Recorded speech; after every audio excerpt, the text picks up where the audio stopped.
It's time for your weekly fix of wrestling nostalgia when we look at wrestling's past eras, from the Attitude Era to the Reality Era. I'd like to think that maybe this company will be better after Vince McMahon's dead, but the fact is, it's going to get taken over by his idiotic daughter and his doofus son-in-law and the rest of his stupid family. To today, here on the WWE Podcast.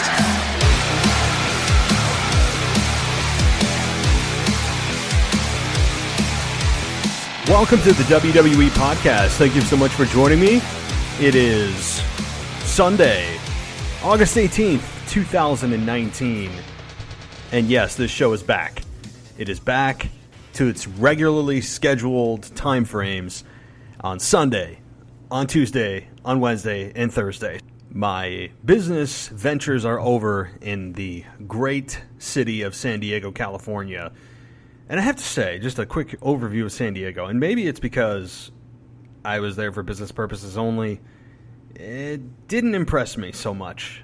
I didn't dislike it. It was just built up to be so nice.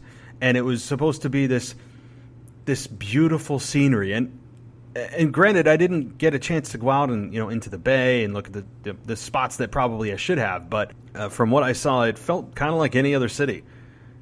Didn't feel any different. It had a few palm trees, there was a bay, and there was traffic. I mean, you could have put me in any part of the United States that has palm trees, and I would not have known that it is San Diego versus anywhere else. But I will say, y'all down there sure love your organic, green lifestyle. Let me tell you something. I mean, I went to the grocery store down there, and I didn't get a bag. You have to purchase bags to get a bag. It blew my mind. And I understand there's a whole citywide initiative and state is trying to go green, but come on. I don't know. I wasn't a fan. Everything's organic, a lot of juice places and healthy lifestyle. And look, I'm big into healthy eating and all that kind of stuff. I like it, but sometimes you just want an effing McDonald's. And you guys down there don't have it. I mean, sometimes you just want that, right? I mean, the closest thing I could find was a Panera. It was across the street from me in my hotel. So, I don't know. But, I mean, even at the airport in San Diego, they didn't have that. Even airport food. You could get your cheeseburgers and things, but I was just looking for a chain. I love chain restaurants. I don't know why people crap on them. They're successful for a reason. And I love my chain restaurants, and I didn't see one other than maybe a Panera, okay, a Starbucks and Dunkin' Donuts. But there was no, like, Burger King or Shake Shack or, none of that. McDonald's. Doesn't exist down there. I'm sure that the market research was done in that area to reveal that the people down there are very health conscious. But anyway, I'm off my soapbox on San Diego. I am back 2,300 miles back all the way to upstate New York. And after the jet lag, after unpacking, after just craziness of trying to get my head back on straight, after 3.5 hour, 4 hour layovers and 2 connecting flights, I'm back. Okay, the WWE Podcast is back. And I got a good week of wrestling for you because, well, SummerSlam's over, but the King of the Ring tournament is underway. So we're going to get into that also as the week goes on. And I'm sure there will be a lot to say there. And so, again, just for those of you that are new, and some are, Tuesday's a Raw review, Wednesday's SmackDown Live review, and then Thursday's a co-host where we talk about everything. But this week may be a little different. I may actually be doing 2 back-to-back co-host shows. My normal on Thursday, and then the makeup from last week may be happening on Wednesday. So stay tuned for that. Either way, there will be a Wednesday show. So that should be a blast to be able to give you guys just blazing audio as we close out the summer of 2019 and usher in what is going to be a crazy-ass fall. And I don't just mean that from the perspective of WWE. I'm talking about AEW, that is going to be starting their weekly programming, their pay-per-view at the end of the month, and football. For those of you guys that are fantasy freaks like myself, or are just love the fall atmosphere of bringing back the game of football. and MLB playoffs. So there's a lot of stuff coming up the next month, and I'm looking forward to it. And I know that many of you out there that are wrestling fans are also football fans. I think that's a pretty safe assumption. So, all right, well, today is not about really any of that. Today is about traveling back in time. And based on the title of the show, you already know where I'm going with the topic today. But it was one of the craziest reactions I remember ever hearing, and even listening to it back. Just, it's amazing. I am, of course, a Stone Cold fan. I try not to just impose my Stone Cold bias when I do these wrestling nostalgia segments, because it is it's not fair. Number one, not everybody is a Stone Cold fan, and variety is good. However, this was a moment that stood out to me, that it was just such a big reaction, and everything that went with it, and the build-up and the story to it, that I wanted to share it with you guys. And that is, of course, Stone Cold driving a Zamboni to the ring in Detroit, Michigan. Again, September 28th, September 28th, 1998 was the date in which this happened. And just to give you guys a little bit of a background, and yes, don't worry, I got some audio for you. That's some of the most fun part, be able to share with you guys the audio and have a live reaction to it. So the story building was Stone Cold was champion. Stone Cold was champion, and it was the Vince McMahon Stone Cold rivalry that went on for months and months and months. And the most successful money-driving rivalry maybe ever. I mean, even to this day, you know, just accounting for inflation, it still may be the biggest money draw of all time, is the owner versus the rebellious champion. And it was months and months of these two feuding back and forth. Austin would continue to defy the odds. And even when, I remember this happened at, I believe it was not Over the Edge, because that was the pay-per-view that Owen Hart passed away. It was when Austin faced Dude Love. And it might have been Backlash or King of the Ring, I'm not sure. But when Austin beat Dude Love, when McMahon made himself the special referee, Jack Briscoe the timekeeper, Pat Patterson the ring announcer, I mean, they stacked the deck against Austin. And yes, we've seen this happen even in today's product. But odds like that have never been stacked so blatantly by the owner of the company, that you just got behind Austin that much more, who is one of the most believable characters you've ever seen in your life. And it was just so well done, and Austin would continue to defy the odds. During that particular pay-per-view, Dude Love ended up hitting McMahon in the head with a chair, and McMahon had earlier stipulated that the only way that match would end is if it was by his hand. Well, McMahon got knocked out, and Austin was able to use McMahon's hand to count the 3 after he hit a stunner on Dude Love. It was just, stuff like that. I mean, it was, everything was just so well laid out. I'm sure looking back with a more critical eye and much more educated in my understanding of how the business works, I'm sure I could find some flaws, but my memories of it were just so strong and so fond and so emotionally invested. It just, even the flaws that I did see were just erased and swept under the rug because it didn't matter. But again, I'm sure if I watched everything, and I watched every Monday Night Raw now, you'd see some things that were just cringeworthy. However, so the story after Austin, defeated Dude Love, he continued to defy the odds. He got into individual programs with Undertaker and Kane. After he lost to Kane in a First Blood match, he got a rematch on Raw the next night and ended up winning it back that night, which that could have been a wrestling nostalgia moment in and of itself. But this was a moment that was so big because what happened the night before was at a WWF pay-per-view called Breakdown, where Vince McMahon said he had a master plan to finally take the belt away from Stone Cold. And he put Stone Cold in a triple threat match for the WWF Championship.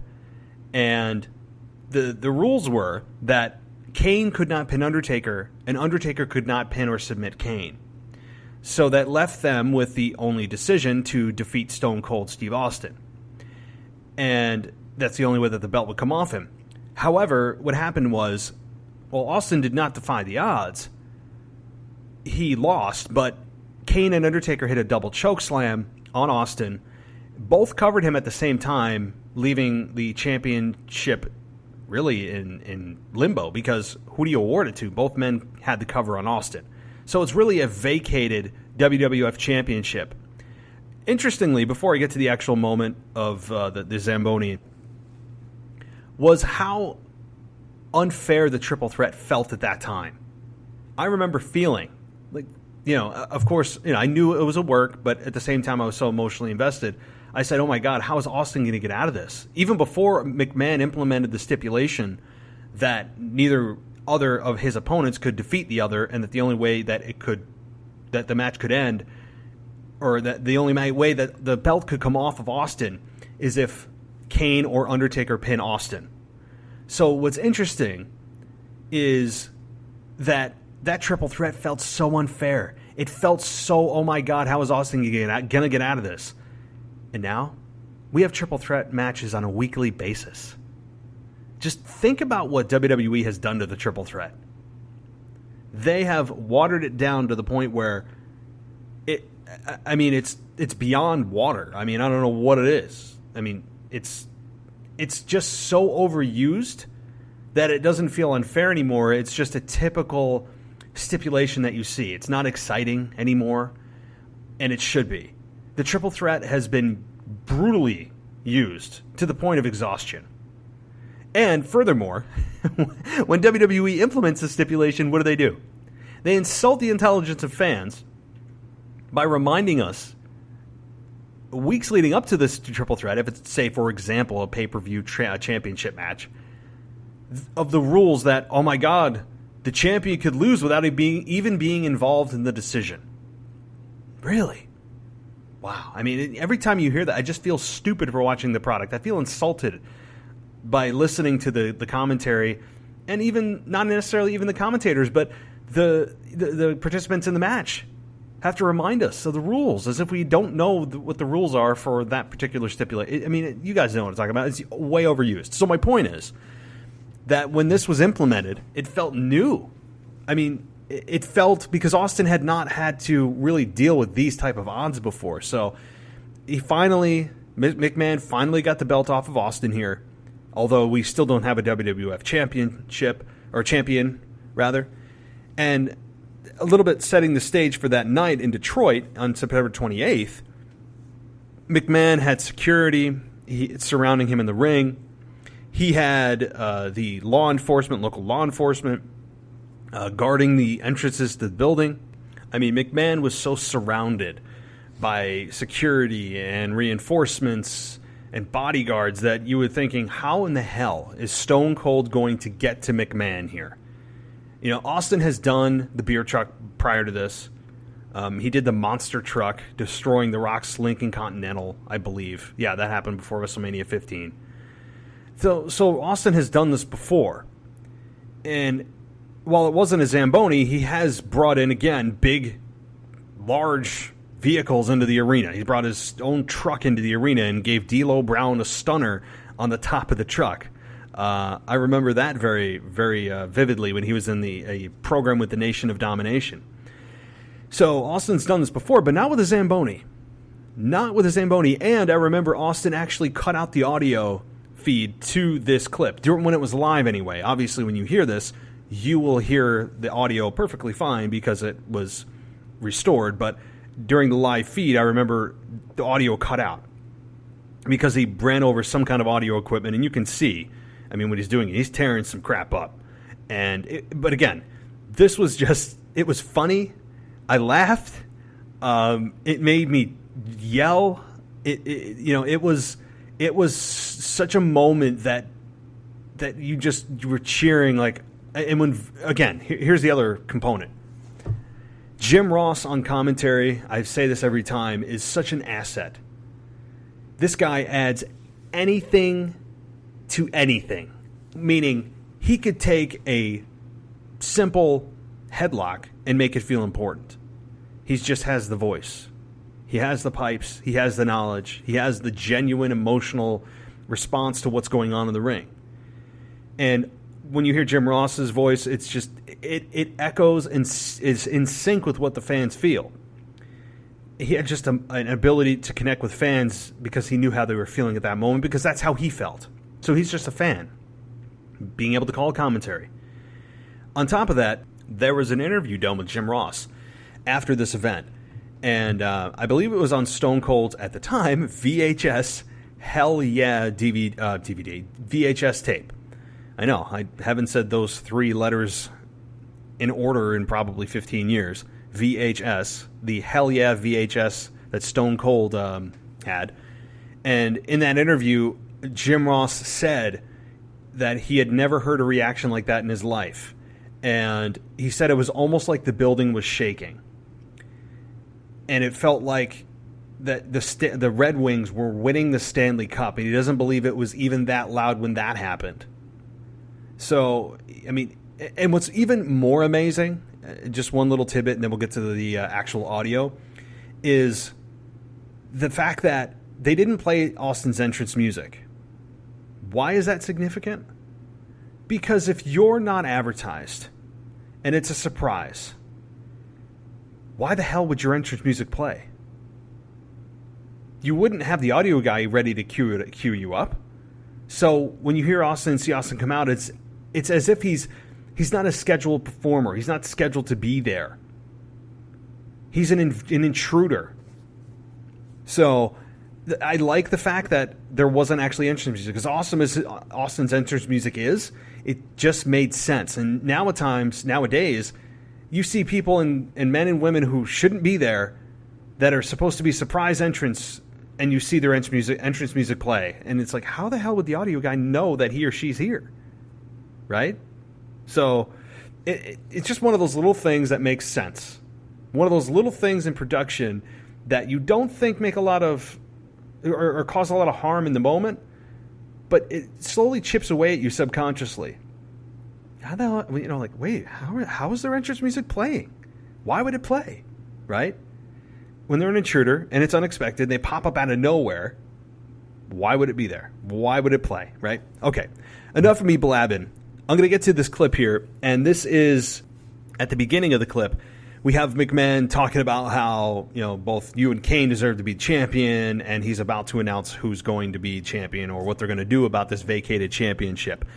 And fans are just clamoring, thirsting, drooling, begging for Austin to somehow show up and crash the party here. And, they definitely get their wish. There's no question, Undertaker, that both you and Kane deserve to be the WWF champion. The two of you single-handedly covered Stone Cold Steve Austin for the championship. The two of you who have had tremendous battle between the two of you. Austin, wait a minute! The two of you have gone at it. Tooth and nail. The two of you. What the? Don't let him in here. Austin's coming to the arena. Don't let him in here. Austin's tearing up his weapon. Austin's rising high.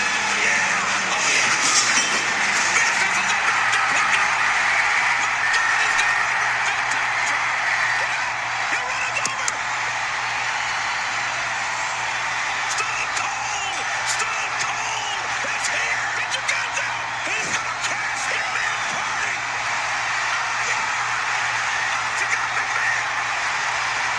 Austin got McMahon! Get him!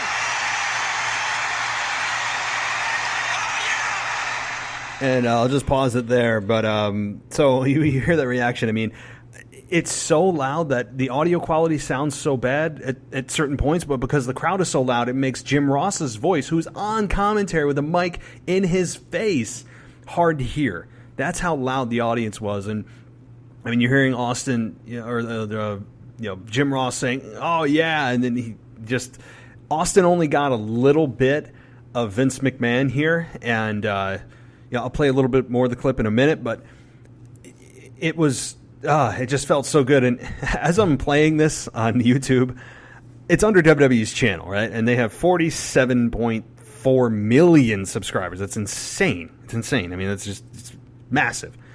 And they have to, they have to take out the small 4 seconds of Austin flipping off the entire mass of humanity in the ring. That was, to me, just so funny. I mean, go back and watch this clip. Just search Stone Cold drives Zamboni to the ring. And he flips on, again, you can't do it under WWE's channel because they take that part out. But that part to me is just so funny. I don't know why I find it so funny. It's just like F you to everyone in the ring. It was great. And he got a piece of McMahon, and it made you excited for the moment, even though Austin ends up getting arrested. It gave you what you wanted to see, but a very small taste of it. Now, Austin goes on to get arrested, and further later on that night, McMahon gets his ankle shattered by Undertaker and Kane because Undertaker catches Vince McMahon flipping him off behind his back.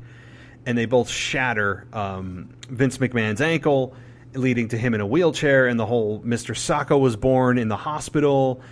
That whole thing with Austin in the hospital as a doctor, bedpan McMahon, that whole deal, that came from this ankle injury, that angle.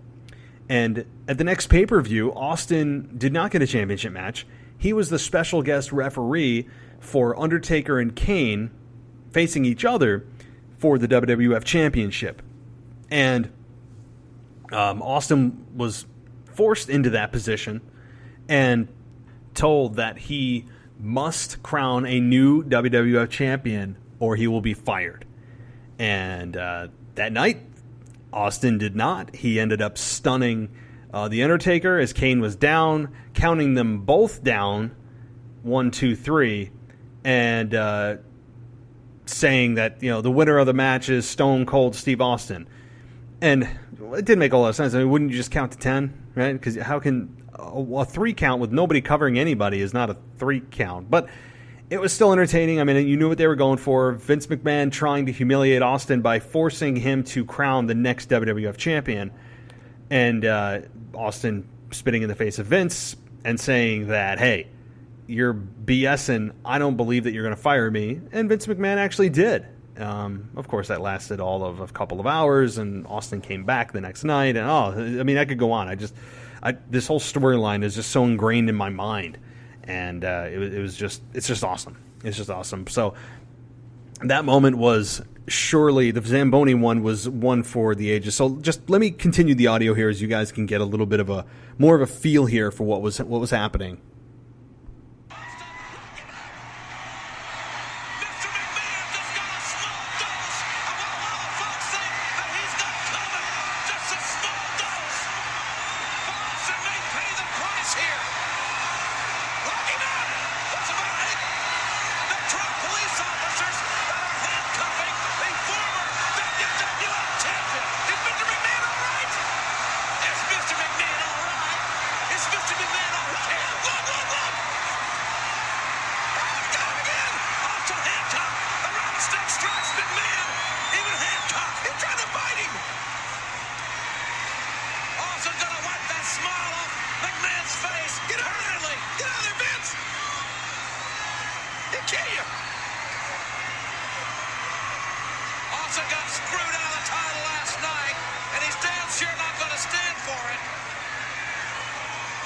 We still don't know who the WWF Champion is.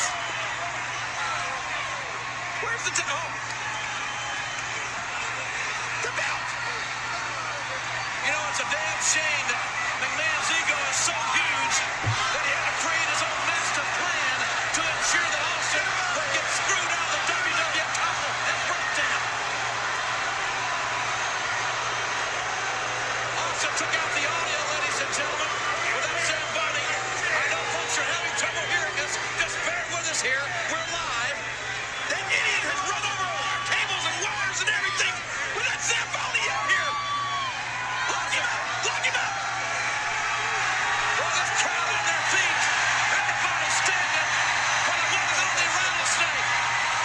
And it looks like Austin's going to jail. Yes!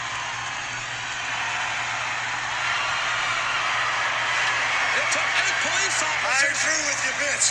I ain't through with you, not yet by a long shot. So that was Austin getting arrested, and Jim Ross just doing beautifully on commentary. Of course, the King as his foil, as the heel color commentator, was just a... I mean, let's be honest, they were probably the best tag team of all time on commentary. End of story. And it was only a two-man booth. Two men. Or two women. I don't care who. Okay, I'm not picking on, it has to be men or women. I don't care. The fact is that there are just plain too many people on the commentator's desk. That's the end of the subject. But that's neither here nor there. The point is that Vince McMahon here was brilliant in his role. Yes, he was not the most skilled performer in the ring in terms of in-ring bell-to-bell competition. But it didn't matter because he was the boss. He wasn't expected to go bell-to-bell. And furthermore, amazingly, think about this. These two put on some of the most memorable matches of all time. And would you consider them a 5-star match today? Think about that, because today's standard of a 5-star match is, for example, and I use this guy because he seems to be in the embodiment of the 2019 version of WWE's professional wrestling, is Ricochet. And again, love the guy. I think he's ultra talented, but he is the face and the embodiment of what wrestling is in 2019. It's high-flying, super athletic, not a lot of selling, just a lot of spots, which, if some people like that, that's great. And I hold all those guys up to the utmost respect, and I understand wrestling evolves through the years and decades. Totally understand. But when you take the 2019 version of it and you put it next to Stone Cold and Vince McMahon, say their St. Valentine's Day Massacre, say when they went one-on-one, would you ever say, if you didn't know the story, if you didn't know anything about the story with Vince and Austin, that match with Vince and Austin was way better than, say, Ricochet and AJ Styles? No, you wouldn't. You wouldn't. You know why? Because the story is everything. The story can make up for the faults of the match and the limitations of the performers in that match. It can put a Band-Aid on a lot of issues and a lot of limitations and weaknesses that Vince McMahon had. Let's face it, Vince McMahon was not a good wrestler. Nobody would ever argue that he is. Or was. Nobody. He just wasn't. But it didn't matter. Because the story was so intense. The rivalry was so personal that none of that mattered. It was all about the story. It was all about wanting to see Stone Cold Steve Austin get his hands on Vince McMahon, drop him with a stunner, drink some beer, drop him again, and walk out of the arena. That's what you wanted to see. That's what I wanted to see. And it never got old. Never. And did anyone boo Stone Cold Steve Austin? Was there that, quote, mixed reaction? Was there Bizarro World? Was there the passionate fans of WWE? Whatever stupid label that WWE chalks up to the audience every Raw after WrestleMania, or any time that they don't get the reaction that is expected. Did that ever happen with Austin?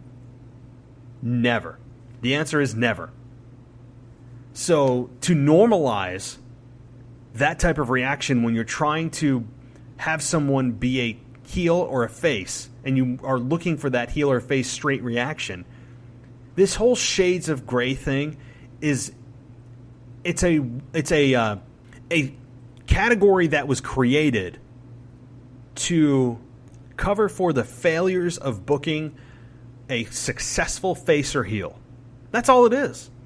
That's all it is. Why would you ever purposefully put a star in the gray area? Oh, we'll let fans decide. They're not good, they're not bad. There's good and bad in everybody. Is that what you want to see in a movie? Someone that's indifferent? Someone that's kind of in between? How do you feel about people that are in between? They feel like an extra, right? An extra in a movie. You just go, they're there. Okay, I don't feel one way or the other.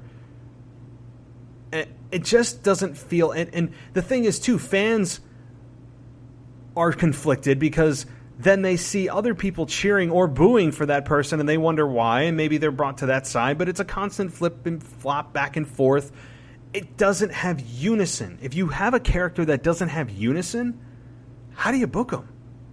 And when you try to book them one way or the other and you're getting half of the reaction that you don't want, you look like a fool. And it's not the fans trying to be rebellious or trying to just, quote, have fun. That's not what it's about. Who goes to the WWF events? Oh, boy, I said WWF. Wow. I'm getting really into the wrestling nostalgia here. Who goes to the WWE events in 2019 just to, quote, have fun by cheering for people that are normally booed and boo for people that are normally cheered? Does anybody do that out there? Does anybody pay their hard-earned money to go out to wrestling events just to buck the system and be that rebellious young person that WWE has in their minds, that it's all the 18 to 32 demographic that's just out there to just cause ruckus and see what WWE does if they give the opposite reaction of the role that they're being put in? No. The answer is nobody does that. The answer is nobody. It's nonsense. You want a true emotional reaction? True emotional reaction. Look no further than Stone Cold Steve Austin. No one burned hotter than Stone Cold. I say that all the time. People burned a lot longer than Stone Cold, but nobody burned hotter. Nobody. Hogan, Flair, Rock, Undertaker, Triple H, nobody. So the fact is that when there's a person that is the in-betweener or the gray, it's not good or bad, they're just them. Nonsense. That's a crutch for bad booking and a failure to get that person in the correct role and get the proper reaction. That's failure. That's a cover for failure, is saying that they're a tweener. Because tweeners don't exist in movies. Tweeners don't exist in real life. Let's be straight. Everyone you know in your life, you either categorize as I mean, this is super black and white. I understand that. But it's either somebody that you would hang out with and want to hang out and see and maybe have a beer with, or there's somebody you would, if you never saw them again, you don't care. You don't care. I mean, it sounds awful, but that's fact. When you boil it down to the basics, it's either people you want to hang out with and you like, or people you really dislike, or if you never saw them again, you wouldn't care. So it really is that simple. Tweeners don't exist on purpose, or at least they shouldn't, and it's a crutch. But that moment of Stone Cold, I mean, his whole career, there are just so many awesome moments and so many big pops and so many times that just made me go, this is why I love wrestling. He is the reason that I'm sitting in this chair right now in my makeshift studio in my basement of my home, talking to you about professional wrestling. He drew me to WWF rather than WCW. WWF was just a plainly superior product. Never got into WCW. It felt too bland. It was no cohesion. It was just... I never was a fan of the wrestling of WCW. Never got into it. I tried doing the channel flip, but I just stopped very quickly and immediately went to WWF. And speaking of WWF, I like to give you guys a little bit of news and comment on the big stories coming through the news wire at this moment.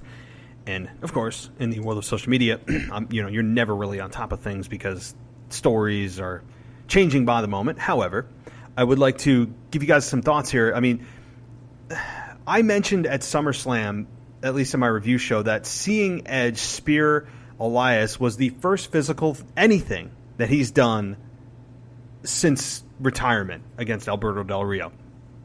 And since that time, we had a little bit of news come through the wire here with Edge commenting that he could wrestle tomorrow if he wanted to, and it's WWE and their doctors that aren't going to clear him. However, they cleared him for the spear. That's a huge step in the right direction.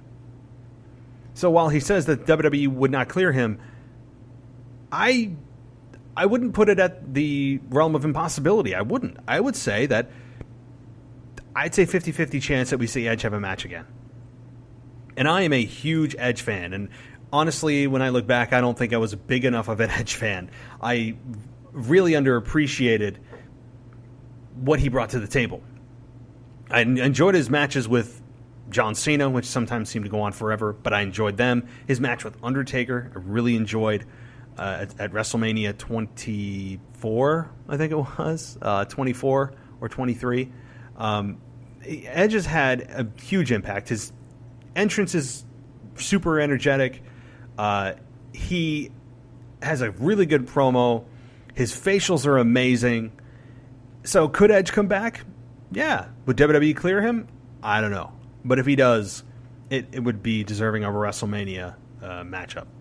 So if it happens, look for Easter eggs to be dropped over the next few months. Maybe him showing up at, I don't know, the next couple of pay-per-views and then randomly being in a part of the Rumble. I mean, there's ways that WWE could indeed clear him, and I'm sure Edge is trying to make headway into that area, and I hope he does. I think many of us would love to see Edge back in the ring for that one-off that we never got.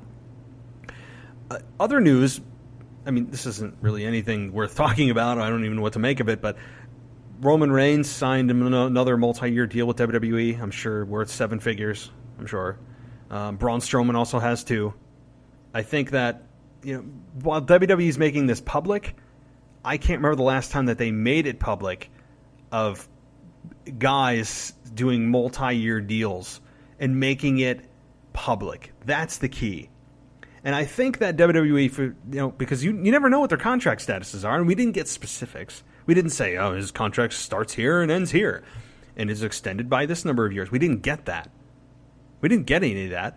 But what we got is WWE making this a public release, that they're keeping Roman Reigns for multi-years and they're keeping Braun Strowman for another, I don't know, X amount of years. I think this is to do with a couple things. Number one, it's to show the WWE fans that are worried that they may travel over to AEW that, hey, nope, we've got them locked up. They're not going anywhere. It's also to try to calm the nerves of Fox and their stockholders that, hey, no, we have the big guys locked up, the big dog and the monster among men, because everyone has to have cute nicknames, that we have them under contract for the next several years. So it's nothing more than a kind of eyewash, really. It's nothing more than to just please their financials, their financial investors, and that's it. And to let fans know that they're not going anywhere, even though AEW is starting. I think that's really all it is. Some other news in the little news wire here is Goldberg commenting that his match with The Undertaker was, quote, a perfect storm of crappiness. And I could not agree more. I don't think anyone would disagree that their match was horrendous. I mean, it just was. But Goldberg did a interview with the ESPN 97.5's The Hall of Fame, and he had this to say, quote, I had the perfect storm of crappiness because, for me, people don't know all the things that go into everything, right? At 52, going against The Undertaker and being Goldberg in the short period of time that I had, I can either do one of two things. I can get in good shape, or I can try to get as big as humanly possible so I don't look like an old Goldberg next to The Undertaker. So it's a compromise. It's always a compromise. The last time, though, I didn't need the cardio, man. I didn't concentrate on getting big at all in the last 4 weeks that I had. I just tried to get in shape. I didn't try to add a pound. I tried to lose weight this time. Every situation is different. It's like trapping for a different team. I liken everything to football because I'm a meathead and was born in a football helmet. So here's the thing. I'm not understanding what this argument is here. So Goldberg is saying that he can either go cardio or get big. Now, I am not a fitness expert. I don't pretend to be one. I'm just casually interested in it, and I try to keep myself in decent shape. Okay, but I'm not a muscle-bound guy. I would say I'm in decent shape, but I wouldn't put myself against Goldberg. So just want to give you guys a little bit of a pretense as to my background, so you don't think he knows everything, huh? No. But correct me if I'm wrong. I'm pretty sure that you could do both. Why does it have to be one or the other? You could do cardio and lift weights. I'm just slightly sure that that's possible. And that multitasking can happen. But what do I know? And then Goldberg, and this is the last quote here, then emphasized upon the difference between the style he was asked to work with his actual preferred style of work, and gave a few comments about his match against Dolph Ziggler at SummerSlam. And I quote, the ring post thing, hey man, that's a spot a couple of the bookers came up to me afterwards and said, well, we called it. We knew you were going to do that because 50% of the time I've done that spot and I've not had good results.